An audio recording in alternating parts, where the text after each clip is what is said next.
Seka. Yeah, what's up, Rich Seka? How can I help you? Do you like leaks? I mean, I understand their purpose, and they serve a very valid purpose, but sometimes they're not good. What do you mean? Well, it's like a huge divisive issue in the community right now. People are really up in arms about leaks.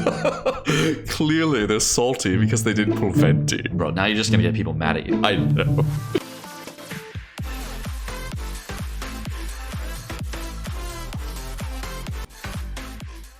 So I want to do this off stream because I really want to like talk about this on stream again, because I've talked about it with my chat a bunch of different times about leaks, and I wanted to go over leaks and how they kind of play into the mix and why the way leaks are gained in Genshin Impact is harmful to Genshin, but the way leaks are brought about to the community in other ways are actually very helpful. So we'll go over both sides of things and talk about that.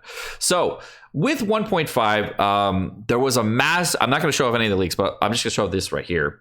There was a massive leak and from the Genshin community. And what happened was there was new characters that were released for 2 new characters that were previewed like the day before 1.4 came out. And because it happened the day before 1.4 came out, a lot of people were excited about 1.5 stuff versus the 1.4 stuff. And it took away a lot of the enjoyment that could be had for 1.5 content. So 1.4 content. Then the new minigames came out, and new minigames lost a lot of for some players because they're still worried about the new characters in 1.5, what did they say for, etc. And the Genshin community is now kind of at arms with Paimon. So if you're not aware what the drama is currently, that's the current drama.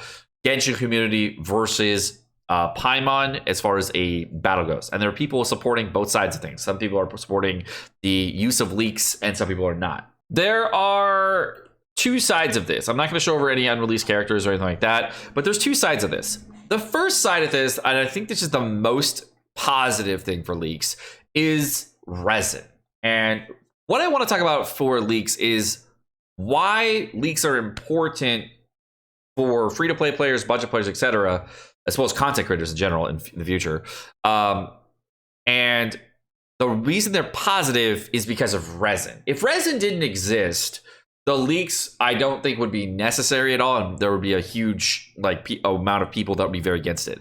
And the reason I say resin is because whenever a new weapon comes out, whenever a new character comes out, etc., you're always going to need to level up those characters, need the talent books, need the weapon possession materials, need to hold all your materials just to level up those characters right when they come out so you can experience them and have a really great time with them in the first couple of weeks.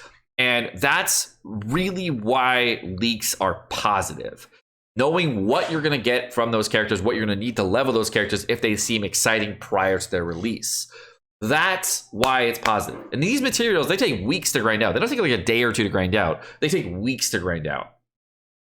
If MiHoYo let us know what the amount of resources we're going to need, all the other types of things we're going to need, skill books, materials for weapons, etc., that we might need in the future prior to characters being released, this would be something that isn't necessarily needed in the community. We just need to know what we need to farm and what we know ahead of time.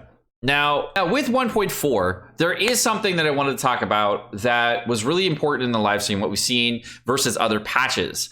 In 1.4 and 1.3 live streams, what we saw was a large amount of things that were going to happen. But the thing that we were missing the most to not need leaks at all is some kind of roadmap. And this is something what I would mean by that. So in another game I played in the past called Dissidia, there's a roadmap, you can see this is all Japanese, of essentially what's happening in each date time frame. You can see what you're going to need. And the most important thing I can see here is like what materials you'll need for specific characters and when they'll be released. If we had something like that for Genshin Impact, where we just had a roadmap of when things were coming out, get time maps, etc., the amount of need for leaks would be so minimal that people would not be positive toward leaks. They would be more negative toward leaks. As long as we knew when things were coming, if you like tease that certain things might be coming around this time frame, that would be really, really helpful. because the reason that people feel like they need leaks is because resin exists. And because resin exists, you feel like you're locked into getting a certain amount of materials per day, and your certain amount of materials might be Mora, might be Wits, but you also need weapon ascension materials, and you also need character ascension materials in general, or even talent books to level up new characters that you want to level up. If you don't have the resin to use for those materials, then you feel like you're locked and you can't play the characters you want right away. So what Genshin Impact needs to do is give people a roadmap and give talent materials, etc., all these things ahead of time, so the need for leaks kind of dissipate. Now, the other side of things is that leaks are very harmful to Genshin Impact, and they say that we kindly ask to support all travelers to maintain leaks in a fair gaming environment, will increase our effort for such illegal Discord activity. Now, the way these leaks are obtained, I 100% agree that the way that they're obtained right now is very harmful to the community. And the reason it's harmful is because the way they're obtained right now is not some like data mine that they found in the servers or something like that. It's a beta tester leaking the information, violating an NDA or a non-disclosure agreement, and then releasing that information to the general public. Now, that information that they're releasing is all beta test information. And because they're releasing from the beta servers, we're on a closed beta, if MiHoYo tries to change things or tweak things to those characters, what happens is people think of nerfs, buffs, etc. to characters prior to the release, and they get either hyped or they lose hype for those characters prior to their release.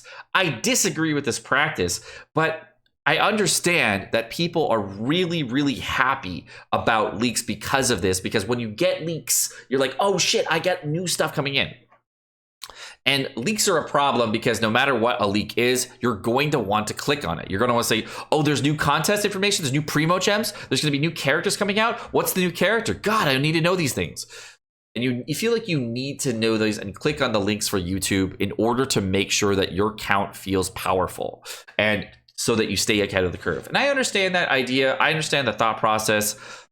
I've seen content creators put out content saying leaks are very negative and they need to stop for profit. And I agree with that as well. I don't really like the idea of using leaks for profit. I've done it in the past on YouTube videos, and it's just one of the things about it is that it's because you need to in a stamina-based game.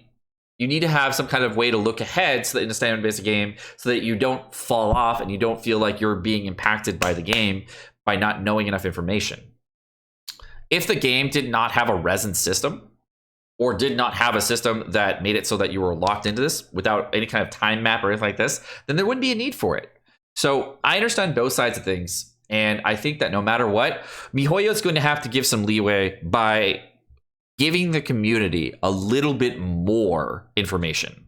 And the way they can give more information would be in some kind of roadmap like this, where they can just, give people an idea of what to expect, what resources we'll need ahead of time in order to just level up these characters, etc. So we don't have to use a third-party website or any type of third-party materials in order to play the game and feel like we're staying ahead of the curve as an endgame player. These are the things that make leaks more powerful. Since we're going around copy striking a lot of channels right now for showing off leaks of different characters, I don't really want to show a bunch of different characters right now because of the current climate of things, but I feel like not having these types of things is very, very harmful to the Genshin Impact community because we don't have enough information, so we feel like we need leaks. So if we don't have enough information, we're just going to keep continuously, supporting the leakers, or as a community, we're just continuously going to support them in every way, shape, and form. And I feel like that's a situation that MiHoYo can easily avoid by just giving the community more information in the ways that we need information, not in the ways that we feel like we're constantly, chasing after them with resin. All right, guys, well, that's going to do it for this short excerpt video. I just want to give you a quick information on the leaks right now and how I feel about them right now and where they are, in my opinion. I've talked about this a lot of times on stream, twitch.tv/Sekapoko if you want to check it out. But let me know what you guys think in the comment section down below. Have a great day, guys. Peace.